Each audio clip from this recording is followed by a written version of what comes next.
Hello everybody, in this video we would like to show how you can turn off the Safesearch or basically any web content restrictions on your iPhone. So first of all, you want to open up the Settings app.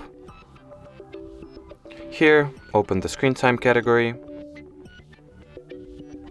Next, go to the Content and Privacy Restrictions.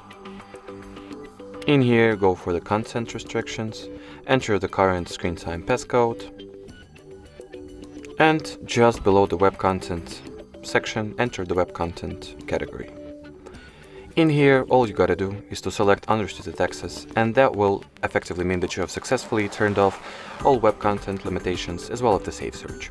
Alrighty, so that was it for this video. Thank you so much for watching, and bye-bye.